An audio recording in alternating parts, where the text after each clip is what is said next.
Hi, my name's Jack Scholes. I'm a teacher, I'm British, I'm also a teacher trainer and an author.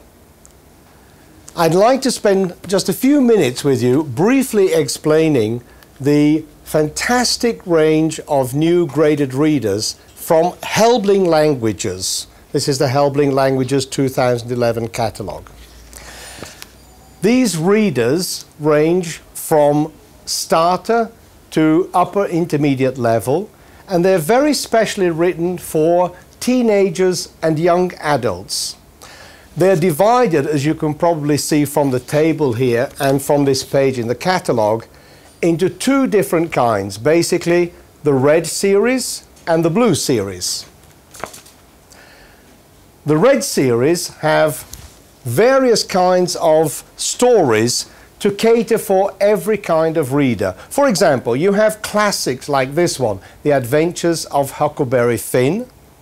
You also have original fiction, like this one called The Time Capsule. You also have graphic stories. So if you can see in this one, you have it in the form of a kind of cartoon. Okay, so this makes it very easy to read, not too much text. And you also have in this red series, for the younger teenagers, these what are called short reads. Some students have a little reluctance to read and they don't really want too much text, so this would be ideal for those students. Okay? Now, at the blue level, these are the intermediate to upper intermediate level. You also have classic stories like this one from Jack London, The Call of the Wild. And I'd like to take this opportunity to show you what I personally think is the best reader ever written. It's called The Coconut Cellar, and I'm the author. I'm very modest also, as you can see. Now, the interesting thing about these readers, all of them, both the red series and the blue series, they have some features that are absolutely unique. Some of these just to show you. For example, you always have pre-reading activities. It's very important that students are prepared very well beforehand. You don't just throw them a book and expect that they'll grab it and excitedly read it. You need to prepare them. So all of the books have pre-reading activities. My story, by the way, takes place in Brazil. So, for example, one of the activities here is a quiz, which asks, how much do you know about Brazil? Answer the quiz. And then you can listen to the answers on the CD. By the way, the CD comes with every single reader, with the reader in the pack, with the story recorded, and you can also access this on the internet and download it to MP3. So that's very, very useful if you can listen and read at the same time. Research shows that that will improve all your skills. Okay, another thing very important. Let's say you've got the students to read, you've found a subject that's of interest to them, they've started to read. But you as a teacher also must keep them interested, maintain the motivation. And one way we can do this is by reflection boxes. Again, all these books in the two series have little boxes in the middle that link the story to the student's own life. And this is very important because when the student personalizes the information, they kind of own the language. So if I'm talking about me, it's much more important and I become much more involved in the story. Just an example, this story I wrote called The Coconut Cellar.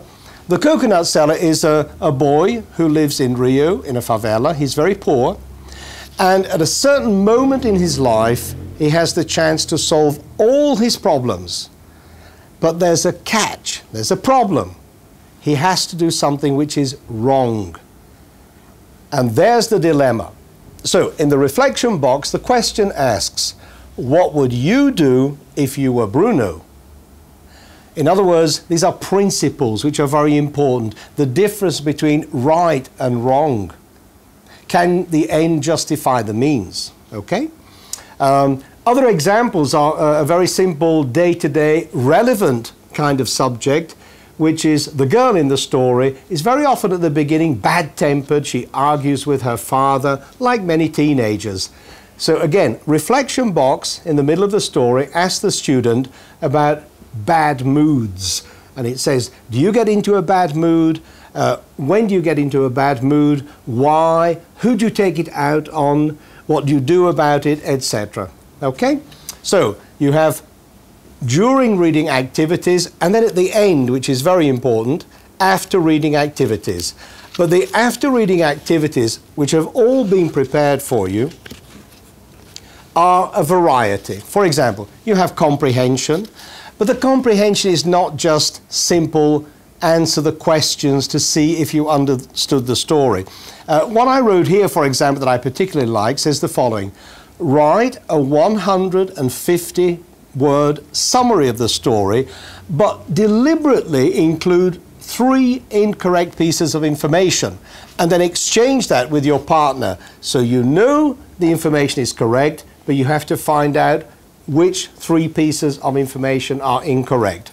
So you have comprehension questions, you have questions about the characters, and also you have projects, okay? So suggestions of projects that the students can do.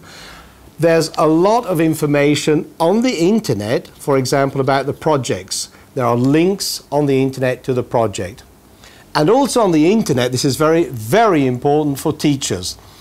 On the website www.helblinglanguages.com, go to the readers section, and there you have, first of all, you have a booklet called Reading Matters.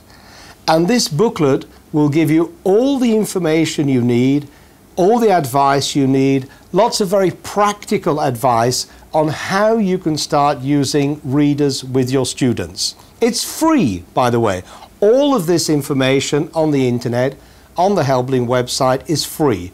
So you can download this booklet if you wish, you can read it, you can copy it.